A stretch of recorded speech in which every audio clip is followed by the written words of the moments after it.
Right, here we are, part 3 of the service guide for the Royal Enfield Interceptor 650. Now, the first 2 parts, the oil and filter change and the tappet adjustment, are service specific requirements. And both this part 3, and part 4 really are things that need to be checked more regularly. Some of them are things that need to be checked monthly or weekly, and some of them I would say should be part of your pre-ride check routine. Now, your chain or your drive chain is a critical piece of equipment on your bike. It has to work under very demanding conditions, and in the early days of a chain's life it is subject to a little more stretch than it will be later on. To that end, it is included in the 300-mile service that it should be checked and adjusted if necessary and lubricated. I had a quick flick through some of the videos available for chain maintenance, and there are 2 common mistakes that crop up in a few of them, so I'm going to pay particular attention to those 2 areas, and in the next video we'll be dealing with the rest of the stuff that's mentioned in the service schedule.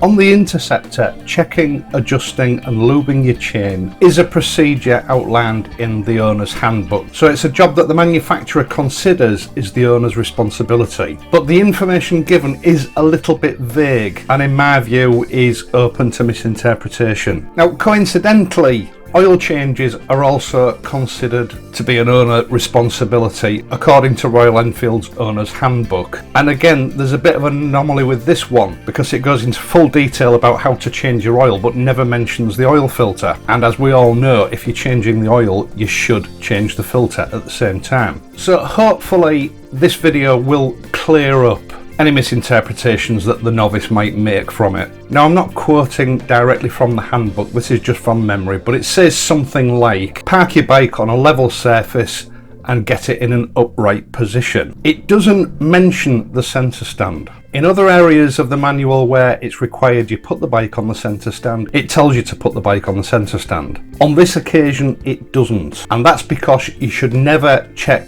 chain slack with the bike on its centre stand. In order to check your chain slack properly, the weight of the motorcycle must be on the rear wheel in order to put the chain in its normal operating position. Now, when you put the bike on its centre stand, the rear wheel drops, so the swing arm slopes down further than it normally would. And this has the effect of slackening the chain off and doesn't give a true indication of chain slack. Now, Royal Enfield say that there should be a slack of between 20 and 30 millimeters. That's not a lot. It only gives you a 10 millimeter window in order to get that chain slack right. So if you adjust your chain while it's on the center stand and then adjust it to that lower limit of say 20, 21, 22 millimeters, when the chain reverts back to its normal operating position, i.e. off the stand and you're riding it, is going to be too tight, and that can lead to rapid sprocket wear, rapid wear on your gearbox, and potentially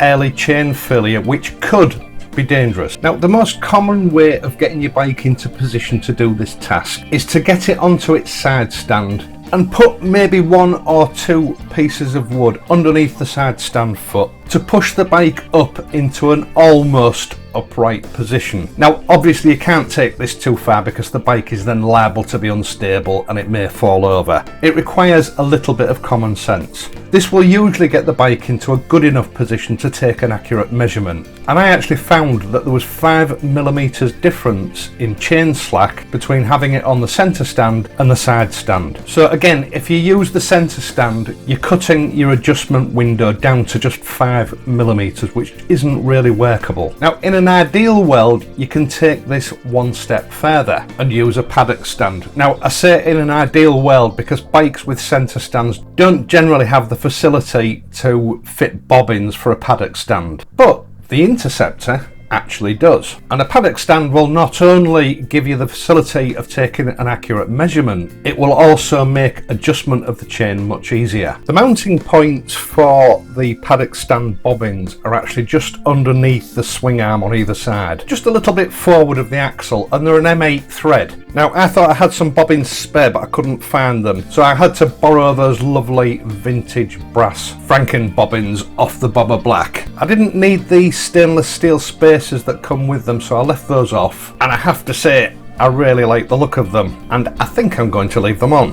They do look far nicer than your standard plastic bobbins, and I think they go very nicely with the modern classic look of the Interceptor. Right, full disclosure here, the chain on my Interceptor was absolutely fine. It hadn't been long since I'd last cleaned and lubed it, and the chain slack was well within where it needed to be. But that wouldn't make a very interesting video if I just sat and talked about it and didn't do anything. So I slackened the chain off in order to go through the adjustment procedure with you, as well as my cleaning and lubing procedure. Now, just for the avoidance of any doubt, the bike sitting on a paddock stand is the same as the bike sitting on its rear wheel. The point is that the rear swing arm and the suspension is taking the weight of the bike, and the swing arm isn't just hanging there. Now, I slackened the chain off to 40 plus millimeters, and the slack should sit at somewhere between 20 and 30 millimeters. Obviously, 25 is the ideal. Now, to measure this, you need some sort of ruler. It doesn't matter what you use as long as it gives you a fairly accurate measurement midway along the chain.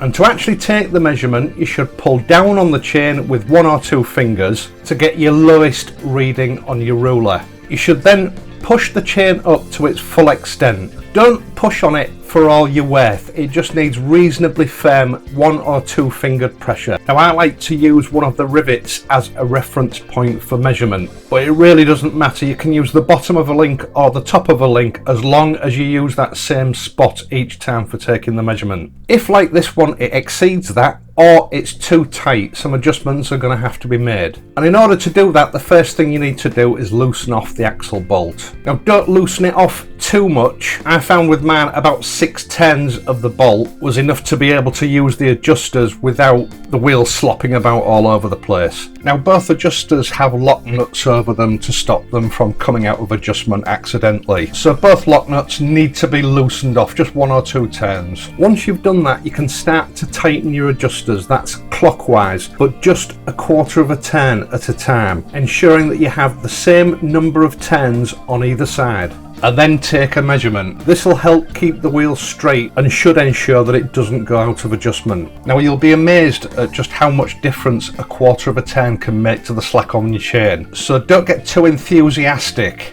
1/4 of a turn each side, take a measurement and just continue from there. But don't adjust it any more than 1/4 of a turn at a time without taking a measurement. Now, when you think you've got your chain to the correct tension, on either side, just behind the axle, there is a little index for guidance to make sure that you've got the rear wheel straight. Again, providing you have only turned those adjuster nuts 1/4 of a turn at a time equally on both sides, this index should show approximately the same mark on each side. I know people say that these indexes are not accurate enough. I've always used them on every bike I've had with a chain, and my opinion is that they are good enough. I've never had a problem as a result. Now, remember, a chain that's too slack can potentially jump off the sprockets, which in turn is likely to cause an accident. It could lock your back wheel up. So take your time with this job, it's worth getting right. I adjusted mine to 25 millimeters. When you're happy that everything's correct, retighten your axle nut up to 70 Newton meters. When you've done that, you can go ahead and tighten your lock nuts back up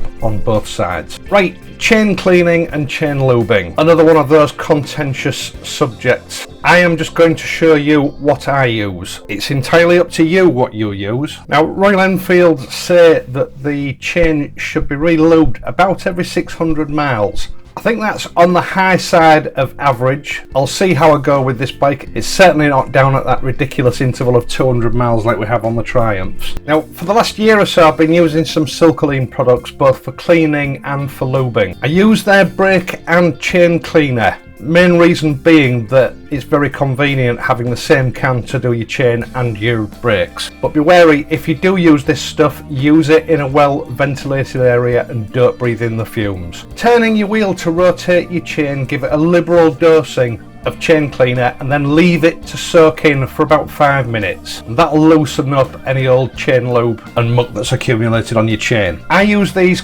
Kubek chain cleaning brushes. They are really cheap. One lasts me about a season, and they're literally about £1 or £1.50 on Amazon. I'll leave a link for everything that I've used in the video description down below. Again, rotating your wheel using firm pressure with the brush. Run the chain through that brush several times to loosen off and remove as much of that dirt as possible. Then give the chain another coating of chain cleaner. Repeat this until you're happy with the cleanliness of the chain. Then, using a clean workshop wipe, run the chain through a wipe to remove any remaining detritus. Then leave your chain to dry for about 15 minutes for the solvent to evaporate. You don't want to be putting chain lube straight back on top of solvent. Now, in winter I use Silcoline standard chain lube. It's a synthetic based lubricant, and it's your more sort of traditional high viscosity liquid chain lube. This is excellent if you're doing really high mileage or you ride a lot in bad weather. Now, it says it's a low fling formula.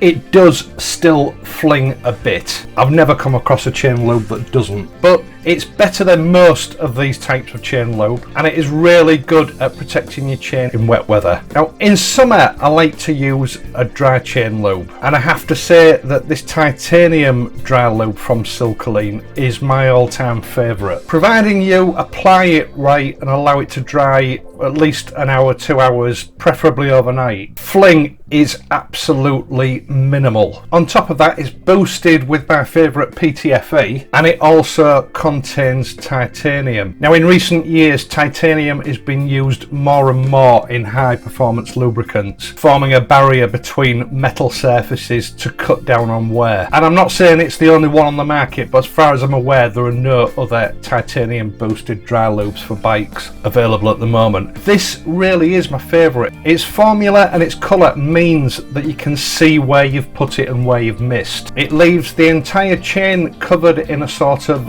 really light sort of silver pearlescent coating, which protects the chain from rust, and it's also a good indicator of when the lube is past its best. Right, we've addressed the common mistake of checking your chain slack on the centre stand. The other big thing that I keep seeing is when people are demonstrating how to lube a chain, and you see them doing this. The only part of the chain that touches anything, i.e. your sprockets, is the inside of the chain, and each individual link on that chain grinds against that sprocket hundreds of times a minute on the inside of the chain. So there is absolutely no point in putting lube on the outside of the chain. Okay, a little bit of it will get to where it needs to be, but not enough. If you're going to do it that way, seriously, you may as well go and squirt 3/4 of your tin of chain lube into your dustbin. The chain lube needs to be applied to the inside bottom run of the chain as you're turning the wheel. This is the area that gets the wear.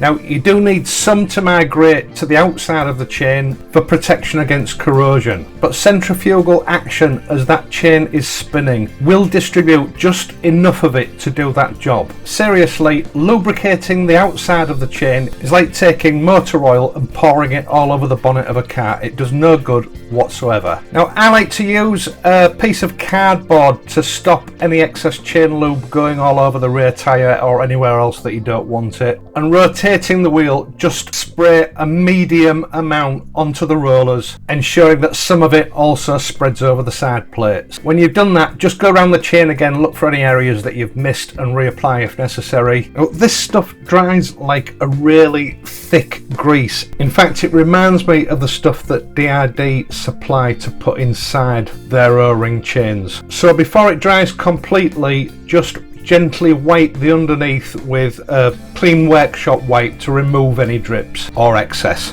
Then leave your chain to dry for at least an hour for the solvents to get out of that chain lube, and just leave the active part of the chain lube behind. Now, my experience of dealerships, if you're having your first or your 6,000 mile service done with them, is that you'll be lucky if they squirt a bit of lube onto your chain, let alone anything else. So what I've shown you today is probably far above and beyond what you will get at your dealership. But suffice to say, your chain has been checked, it's been adjusted, It's been properly cleaned and it's been properly lubricated with a high quality lubricant, ready for its next few hundred miles of service. I personally think it's okay to re-lube the chain a couple of times without cleaning, and only actually clean it after every 2 lubes or so. Right, so that concludes part 3 of the Interceptor service guide. I'll leave links in the video description for all the products and bits and pieces that I've used. Once again, thanks very much for watching. I hope you've enjoyed this video and found it useful. If you have, please leave a like and subscribe to this channel. I will of course be back on Friday, so until then, ride safely and I'll see you soon.